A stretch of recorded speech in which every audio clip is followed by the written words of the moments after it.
Hello, good evening, everybody. It is May 12th, 2024. It's about 8:34 p.m. here in Columbia, Missouri, so that's Central Time. Let's go on to Chapter 4.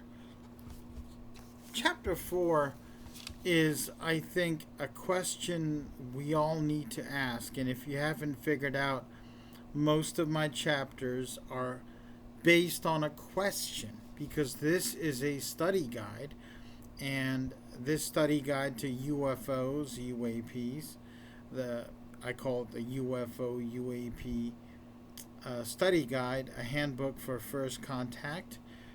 Um, it is about how someone who maybe doesn't know much about this issue, is new to the issue, could approach it, but it does have a lot of new stuff for people that may have been investigating this issue all their lives, because I feel like these questions, they're not being asked, and they are they feel like common sense questions, and some of them feel like oh wow questions that if you ask, you immediately begin learning things just by asking them, because you're looking into areas that I believe have been neglected, or overlooked or glossed over in a way.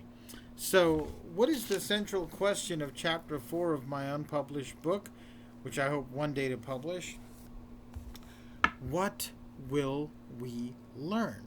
What will we learn from UFOs and UAPs if we start asking and looking and investigating these questions with everything we got? So, if I were to succeed in my goal of raising public consciousness about this issue and getting people to not just study but to act and advocate, for example, people to talk to the scientific community, the government, the military, their neighbors, their friends, maybe even their enemies, okay?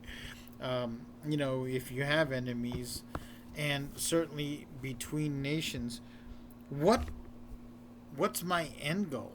Not end goal. Let's call it a start goal or start goals. What's the starting point? First of all, the mainstream scientific community would actually be investigating this with all of the resources that implies, and with the full brunt of the scientific method.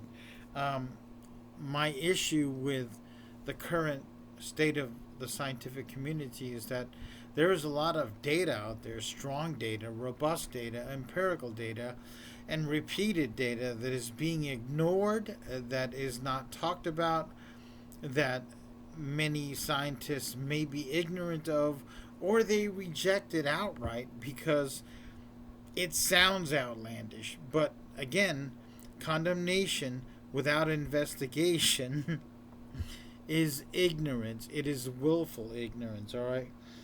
Um, if we get this, and also one other thing, governmental agencies will have to continue with the disclosure that's going on. A lot of this disclosure is being pushed by the public and by whistleblowers and, people like me and people like you, all right? People like me that produce this information, and people like you that absorb it and hopefully are informed by it and inspired by it to take positive, productive actions, all right? So, the acquisition of information can often produce unexpected results, right? The introduction of information and simply asking different questions. So, if you are belong to a very religious community, the question is, what does God or Goddess or Vishnu or Jesus say about this, right? Everything is seen through that lens, and that is paramount. But if, for example, if you never knew of the existence of other religions and other gods and other takes maybe on your God, you would not ask questions that these other communities have asked. But what would happen if you say, well, let's assume let's say you're a Christian. Let's assume you've been asking, what would Jesus do? Or if you're a Muslim, you would ask, what would the Quran tell me to do? Or if you're a Hindu, you would kind of have a choice of different deities. You'd be like, my patron deity is Vishnu. What would Vishnu say about this, right? But if you did that in a vacuum where you didn't know that there were other religions and other cultures, and you were introduced to this concept, you'd be like, wow, what would a Christian say about this? What would a Muslim say about this? And then you discovered secular societies and scientific method, and well, what would this look like if I put this through the scientific method, right? So you could come to all kinds of new conclusions just by being introduced to the possibility of other questions. You following me? Okay. So that's one thing. The other thing is that cultures exchange information all the time, and it takes interesting turns. So, for example, I do martial arts, right? I started out in karate, Japanese Shotokan, and as far as I knew, that was the only style of karate in existence. Then I started reading magazines, and I'm like, whoa, there's all kinds of martial arts. And, I found out the birthplace of karate was Okinawa, and there are probably now more people doing different forms of karate and even Okinawan karate outside of Okinawa than in Okinawa. However, the way it's done has changed. Certainly, the average Okinawan karate school has certain practices you don't see very much outside of Okinawa, or if you do see it being done, then it may be to a different degree. And then there are evolutions of it, all kinds of American Kenpo, Tang Sudo, the way of the sphere, Wado Ryo, all of these different methods of karate and other martial arts developed outside of the country of origin, to the point where if you saw them side by side, you're like, how related are they, right? But there is a lineal progression. Um, Alien concepts, whether they're alien concepts of one religion or culture that was alien to a different culture of humans, or whether they were from extraterrestrials or extra dimensional beings or what have you, right? They can have influence, and often seemingly trivial things or fairly inconsequential things can become dominant somewhere else. So I'll pick a secular example and a non martial arts example: the musical, the movie that is a musical movie. So that originated in Hollywood, where movies originated, and at one point you saw quite a few of them. I think in the 30s and 40s it was popular, maybe in the 50s, and then in the 60s, 70s it became less prominent. But I'm not sure when when the musical movie got to India and became established Bollywood. Was it the 50s? Was it the 40s? I don't know.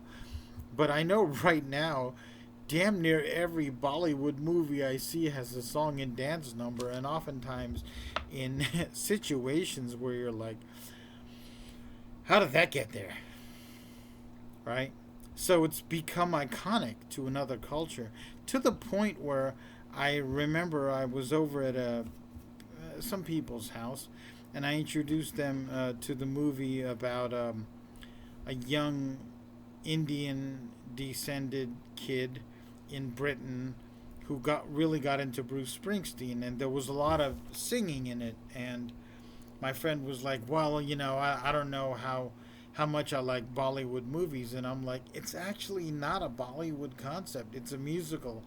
I know that it's not a Bollywood concept because I've seen Hello Dolly, and I've seen The Best Little Whorehouse in Texas, and I know that musicals are not specific only to Bollywood, to India, right? But it's become that iconic that when people see any kind of musical, this was filmed in Britain. Technically, it's a British musical, that they just associate it with Bollywood, right? So there could be something inconsequential we discover simply by asking and investigating these questions that absolutely transform our terrestrial culture or cultures. And I think enough isn't said about what if we see alien art, alien physiology, alien technology, and some countries and some cultures, some ethnicities just intuitively gravitate towards different parts of it and are able to better understand it or appreciate it or find a way to exploit it, or what have you. All right? This is something that we need to consider. For example, what if the aliens introduce just a new way of understanding language? What if they have a language and they understand our language, but they have different types of language, different theories about language? And if we start understanding this language and translating back and forth, it changes the way we think. And we can better grasp things about the universe. I think the movie The Arrival had something to do about that. All right, so that's part one of chapter 4, and we're going to move on and we're going to talk about the various questions that come up once we start investigating. And I'm just going to go right down the line. I'm trying to make these videos a little bit shorter right now because of processing speed due to different venues that I upload this in. So let's move on to the next part, okay?